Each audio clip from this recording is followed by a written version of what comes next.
TDP అధికారంలోకి వచ్చిన తర్వాత కూడా పెన్షన్లు నేరుగా ఇంటికి వచ్చి పంపిణీ చేస్తారని తాడిపత్రి టీడీపీ అభ్యర్థి జేసీ అస్మిత్ రెడ్డి అన్నారు.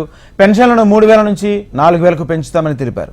అర్హులైన పేదలందరికీ ఇంటి స్థలాలు ఇస్తామని హామీ ఇచ్చారు. 90% సబ్సిడీతో రైతులకు డ్రిప్లు మంజూరు చేస్తామని తెలియజేశారు. పెద్దవడుగూరు మండలంలోని అన్ని గ్రామాలకు సాగు తాగునీటి సౌకర్యం కల్పిస్తామని తెలిపారు. పెద్దవడుగూరు మండలం అప్పిచెర్ల, క్రిస్టిపాడు, లక్ష్మీపల్లి, పెద్దవడుగూరు గ్రామాల్లో జేసీ అస్మిత్ రెడ్డి రోడ్ షో నిర్వహించారు. ఆయా గ్రామాల్లో టీడీపీ శ్రేణులు పూలవర్షం కురిపిస్తూ స్వాగతం పలికారు. సమస్య ఉందని చెప్పినారు. నాకు ఇప్పుడే ఖచ్చితంగా మన ప్రభుత్వం అయితే ప్రతి ఒక్కరికి ఎవరైతే అర్హులు ఉన్నారో వారికి భూమి ఇస్తామని చెప్పాము. ఎంత 2 సెంట్లు కదా, 2 సెంట్లు ప్రకటించడం జరిగింది.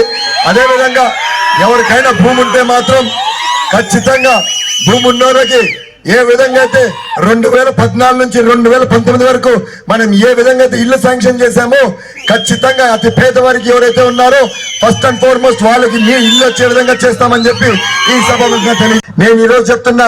అదే సంక్షేమ పథకాల మీద చాలా మందికి ఒక అపోహ ఉంది. ఏంటది?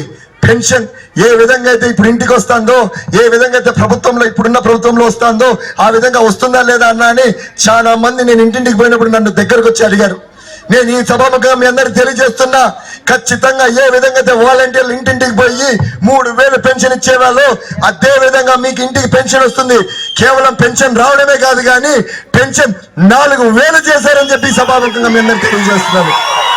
మీరు చూస్తూనే ఉన్నారు. ప్రతి మీటింగ్ లో 2019లో 2018లో మన ప్రస్తుత ముఖ్యమంత్రి జగన్మోహన్ రెడ్డి గారు మైకు దొరికిందంటే చాలు ఏమనేవాడు? నా ఎస్సీలు, నా బీసీలు, నా ఎస్టీలు, నా మైనారిటీలు అంటున్నాడు. కానీ ఒక్కరికన్నా ఈ విధంగా నువ్వు ఉపయోగపడ్డా?